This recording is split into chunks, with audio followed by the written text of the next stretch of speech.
guys. We're on. Hi, everybody. We're alive. We're live. We're you're live right there. and alive. I got to remember where to look. Yeah. So, hey, Abby and Jennifer. Jennifer, and we're the Smiths. Hope you're having a great night. And yeah, a great month of crazy weather.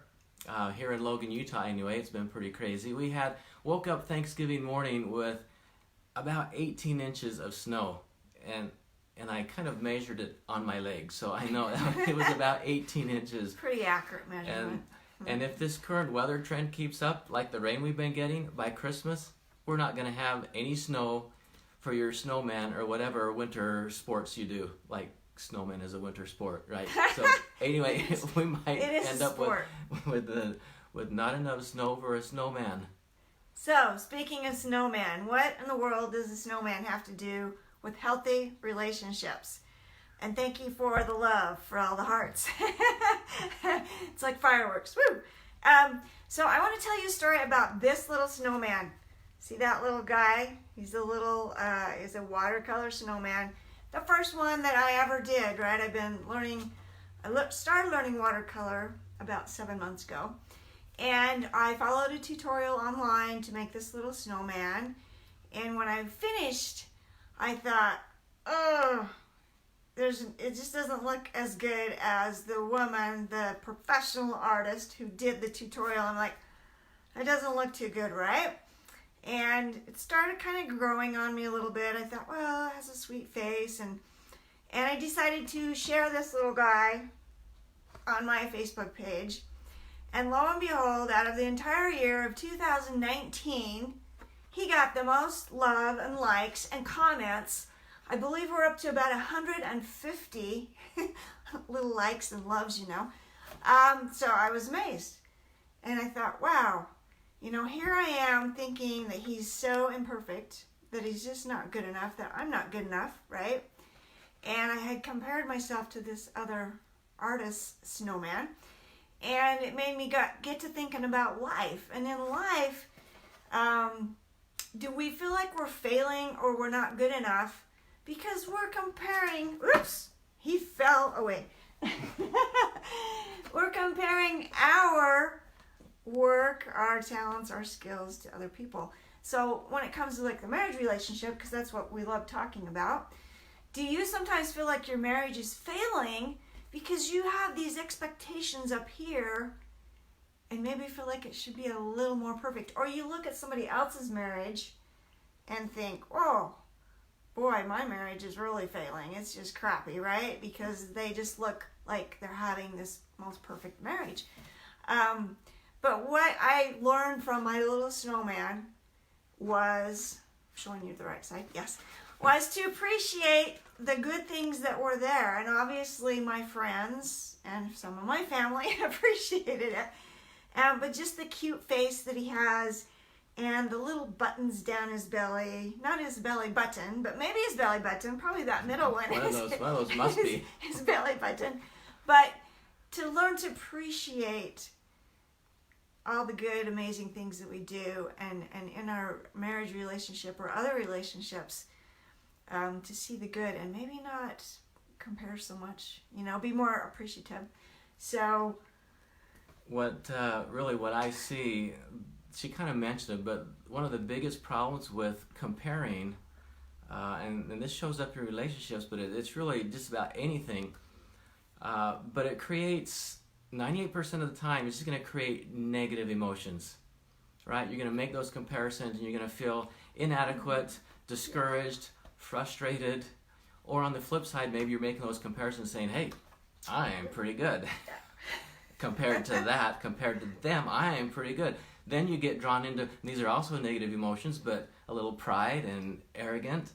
Those feelings, the pride, the arrogant, or discouraged, frustrated, disappointed because of those comparisons, all of those in our relationships are not going to build our relationships. So the negative emotions that comparing normally brings up is really destructive to our relationships. And the other problem with comparing is it's not accurate. Yeah, so there was this post on social media, imagine, There's a mom, she's baked these like beautiful, perfect blueberry muffins, and they're on this fancy little plate. And you see this picture on, say, Facebook, right? And you're like, wow, wished I would have had those for my breakfast. But you don't see the rest of the picture, which the child is in the high chair screaming and crying. There's a pile of dirty dishes in the sink. There's a food splattered all over the table. The oil, the eggs, the flour, all the stuff to make the blueberry muffins is sitting all over the counter. And it's like this disaster. And so we see this little piece and we compare our whole life to this little piece instead of the whole life, the whole scene there of somebody else. Easy to do. Yeah, so I don't know if you remember that. Gary Stevens talked about that, and he shared that post and showed us the close-up and then the big picture. And so, yes, we end up comparing our whole situation to the perfect little snapshot, this little piece of it, and it's not accurate. And we end up comparing like my less than average performance with someone's above average performance. Because they want to share their best, right? Like my snowman was so perfect. No, I just thought, well, he's cute enough, I'll share him. And then I feel dumb and discouraged. Or we do it the other way. Or no, along with that, we compare our weakness with their strength. And just to kind of give you an idea of what we're talking about, Jennifer and I have, to me, this is like the best lifestyle. We do a lot together. And so we garden together now, starting this past year. She was able to join me in my work. And so tell them how you felt as we went around, and you were new at this, and I've been doing this for several years. And you were doing some comparing, and what was that like? It was like, okay, you have to show me how to prune rose bushes, and how do you do this, and how do you do that? And of course, I am a female, in case you didn't notice, and he's a little stronger. He has more of that upper body strength, and so he could do some of those jobs, and it wouldn't wear him out. And so it took me a while just to even get my strength built up, just walking miles every day. I wasn't used to that. And so yeah, it was like, teach me, help me learn, because I'm not familiar with how to do some of these things with the gardening and the planting. And I was pretty good at recognizing weeds, though. I think I only pulled one Shasta daisy out by accident. But yeah. So she confided a couple of times saying, I feel kind of dumb, I feel inadequate, you're doing so much more, so much faster, so much better. He was faster, yeah. And it doesn't matter. I love that you're here working with me. Don't feel bad, because you're gonna learn also. On the other hand, I could be doing that comparison. When I was having a little off day, I'm standing there looking at her and saying, man, why can't she hurry up? It's like, so then I start comparing me to her, my strength. So gardening is my strength, not hers. And so if I compare my strength to her weakness, then it makes me feel frustrated, and that's not, frustrated with her. So that's not helping our relationship. And if she feels bad that she can't do what I do, then she doesn't want to work with me because it doesn't feel good. And then we lose that part of our relationship. And so comparing just does not help in your relationships. And there was something else I was going to say. Let's talk about the kitchen. Let's compare the kitchen. Okay, I'm going to cook, and he's not going to cook. So it's just the opposite. If we go in the kitchen and I start helping in the kitchen, it doesn't take long before I feel dumb. Like, I can't do what you do. I don't get this recipe thing. It's like, what? How many teaspoons in a cup? What? I don't know. Anyway, that's how it feels. And if she does the flip side, if she starts comparing her strength with my trying to help out in the kitchen, then she could just say, yeah, go. I'll do it.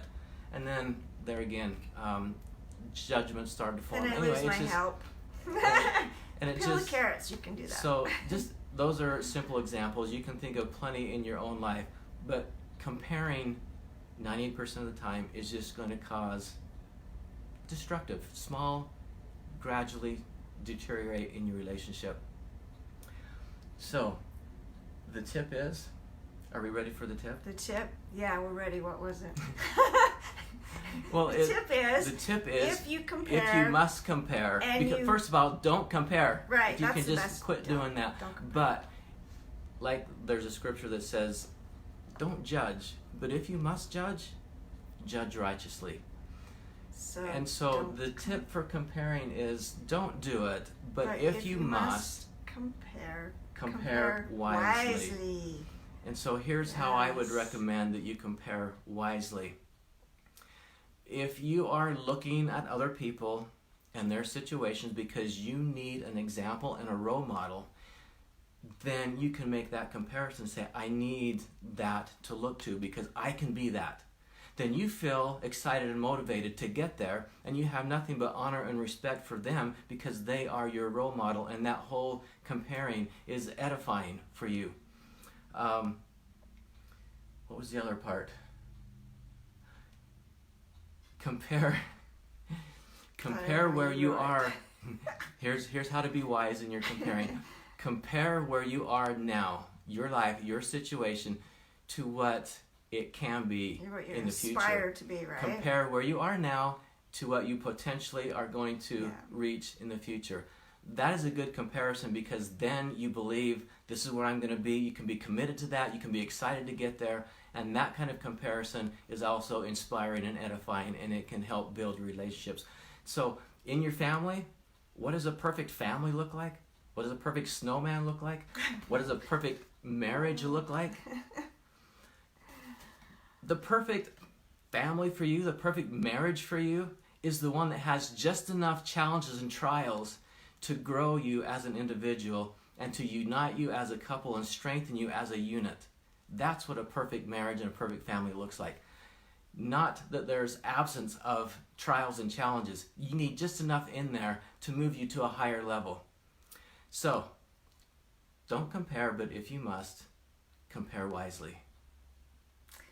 And if this is like a topic that is a little tough for you to kind of wade through and figure out how it applies in your relationships, we would love to do a mini coaching call with you. You'll see the link is in this post, and it is a complimentary 30-minute call, not a sales call.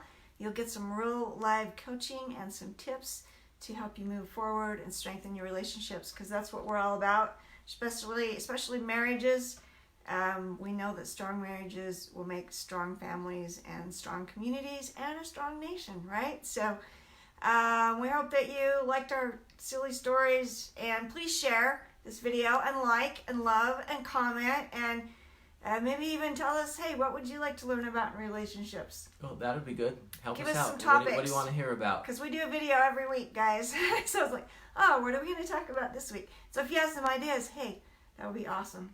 So anyway. Love to hear from you. We would love to hear. So you guys have a great night. We will catch you next week. Yep. Good night. Bye.